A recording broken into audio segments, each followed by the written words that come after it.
He's reading the Bible, his wife is desperately ill. They've been here for a month.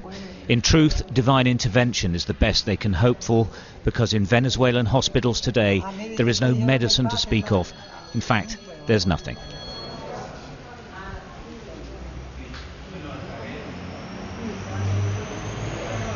This is one of the country's biggest hospitals. It has capacity for 1,200 people. They're looking after just 170. And looking after them is literal. They aren't being treated. There is nothing at all. They spend days and weeks just lying here. Staff broke all the rules to bring us into the hospital to film undercover. We had to keep moving to avoid government guards. This lady told me she's been looking after her mother here for 3 months.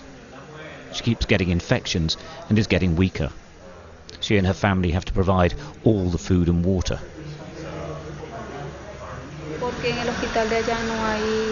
Incredibly, they came here because the hospital where they live is actually worse.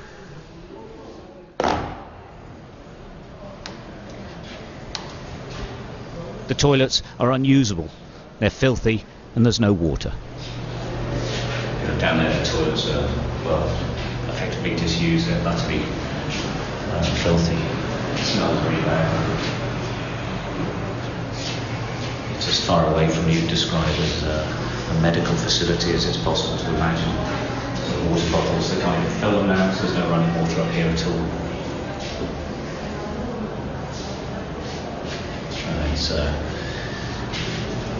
If anything, I've been here before. It's actually got a lot worse in the last 2 years or so.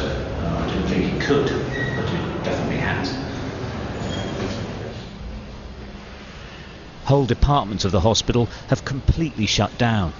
Wards are abandoned. In some, there are just rows of empty beds where exhausted family members try to get some rest.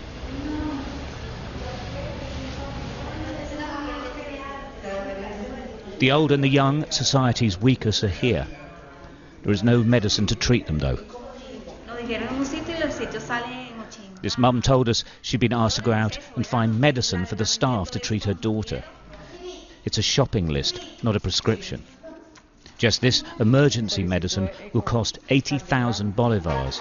The monthly wage here is 18,000. It's hopelessly difficult for her.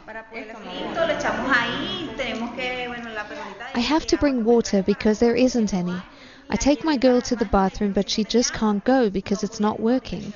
She's 6 years old. How do I tell her she can't go to the toilet? The lack of medicine is quite astounding because even a couple of years ago, when I was last here, there was some.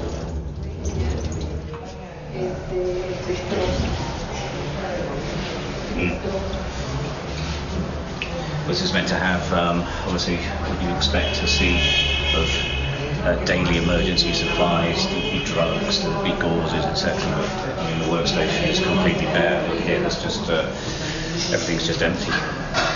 Drawers, they've got nothing in them. There's a few water bottles down there. Yeah, this is, it's just not working. But this is what the opposition wants to highlight to the people of Venezuela, and with a promise that they will bring about change here with international help, and in the short term bring in medical aid.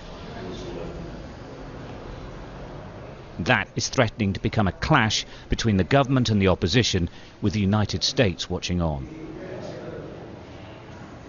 In the meantime, these people spend another day in bed, hoping things will get better.